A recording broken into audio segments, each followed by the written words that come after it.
बिहार की राजनीतिक फिज़ा बदली बदली सी होती चली जा रही है। फिज़ा में बदलाव हो रहा है। कुछ दिन पहले ही बिहार में एक छत्रपति शिवाजी के नाम पे रैली निकली थी और अब महर्षि विश्वामित्र के नाम पे भी विश्वामित्र सेना आ गई है। विश्वामित्र सेना नाम है, काम क्या है इसके बारे में बात करेंगे। उद्देश्य क्या है इस आयोजन का और इसको लेकर के क्या तैयारियां की गई हैं। विश्वामित्र सेना। राजकुमार जी, बिहार में इस साल विधानसभा चुनाव है, सनातन को लेकर के विशेष पहल हो रही है क्या? देखिए, मैं एक बात बता दूं कि ये हम जो सनातन की जो लड़ाई लड़ रहे हैं बक्सर में, हम करीब 6 सालों से लड़ रहे हैं। और विश्वामित्र सेना जो है बक्सर सनातन संस्कृति उत्थान के लिए इसका निर्माण किए हैं। और जहाँ तक आप कहते हैं कि चुनाव आ गया तो इस तरह से जो है एक्टिविटी ज़्यादा होती है, ऐसा कुछ नहीं है। हमारा सनातन बक्सर सनातन के लिए ही जाना जाता है और बक्सर की लड़ाई सनातन संस्कृति की विश्वामित्र सेना लड़ रही है काफ़ी सालों से।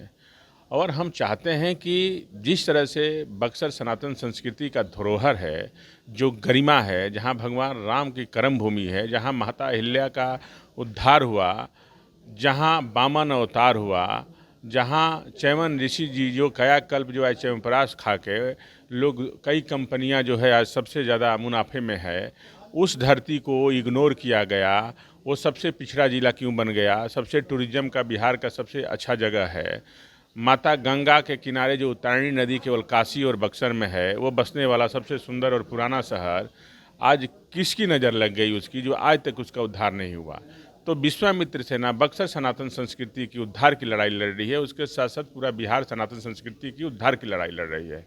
और एक बात आपको बताते, बक्सर जो है हमेशा सनातन संस्कृति के लिए जाना जाता है और अध्यात्म के लिए जाना जाता है। और इसका इतिहास जो है आपका वेद में भी है, और आज रामायण में भी जब पहली बार आप कोई भी उठाते हैं तो महर्षि विश्वामित्र के जिक्र के बिना, भगवान राम और तारका वध और माता अहिल्या के उद्धार के बिना शुरुआत रामायण का यहीं से होता है, बक्सर से।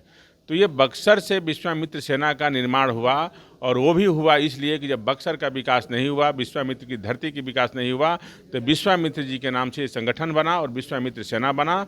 और ये बक्सर के साथ साथ पूरा बिहार में सनातन संस्कृति का उत्थान करेगा। बक्सर पे आप भी हैं, विश्वामित्र सेना की जड़ बक्सर है, अश्वनी चौबे भी बक्सर से हैं, क्या उन्होंने सनातन के लिए कुछ नहीं किया? अच्छा, एक बात आप बताइए, आप इतने दिनों से अभी मीडिया में हैं, हमको तो लगता है काफ़ी पुराने हैं। आप एक बताइए, यदि बक्सर सनातन संस्कृति के लिए कुछ भी हुआ होता तो विश्वामित्र सेना बनाने का और संगठन इस तरह से मुहिम और पटना में पीसी करने की क्या ज़रूरत है? आप हमको बताइए। आज सनातन की बात तो करता है लोग, लेकिन सनातन का आज तक कोई बिहार में कोई बात किया है? आप भी इतना समय हो गया, बताइए बिहार में कोई सनातन की बात कर लेगा? बक्सर भगवान राम की कर्म भूमि धरती है, वहाँ तो कोई राम का नाम ही नहीं लेता था। वो तो जब से विश्वामित्र सेना अपना रूप और रंग के लिए लड़ाई लड़ रही है और बक्सर के लिए अपना वो लड़ाई शुरू की, तब से लोग सनातन की बात करने लगा बक्सर में।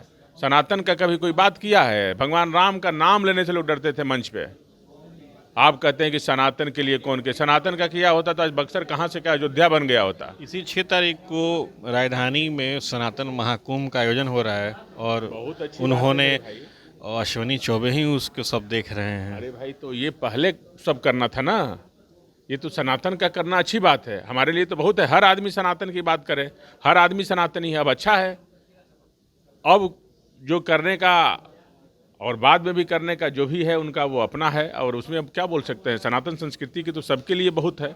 करें, हमारी शुभकामना है, विश्वामित्र सेना की भी शुभकामना है। अच्छी बात है, सनातन संस्कृति का आयोजन हो रहा है, अच्छी बात है, पहल होने लगा।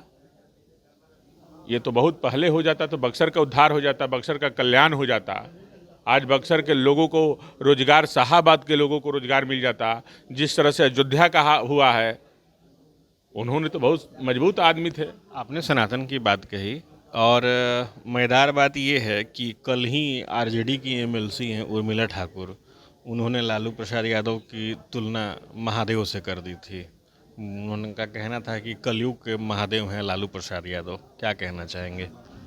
अब जो इस तरह की ओछी मानसिकता वाले लोग जो इस तरह की किसी मनुष्य को महादेव बना दे, किसी को राम बना दे, किसी को कृष्ण बना दे, तो ये चापलूसी की प्रकाष्ठा है और सनातन संस्कृति की गरिमा को कहीं ना कहीं नुकसान पहुंचा है और उनको माफ़ी मांगना चाहिए इस बात को लेके।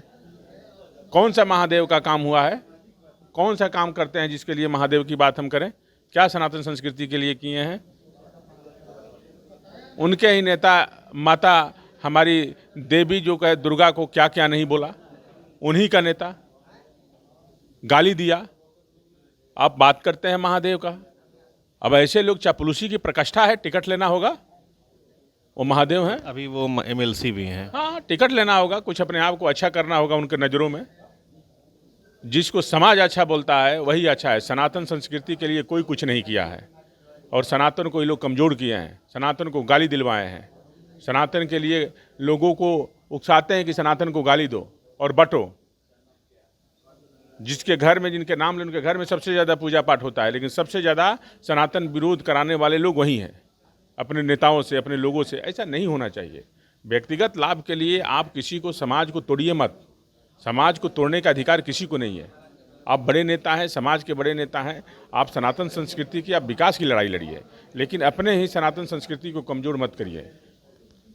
ये थे हमारे साथ राजकुमार चौबे। इन्होंने कहा कि उद्देश्य राजनीतिक नहीं है, उद्देश्य केवल सनातन के उत्थान को लेकर के है। आने वाले दिनों में इस एक पहल की कितनी बृहद स्तर पे इसका असर होगा, ये देखना होगा। Sujeet Kumar, TV9 digital, Patna.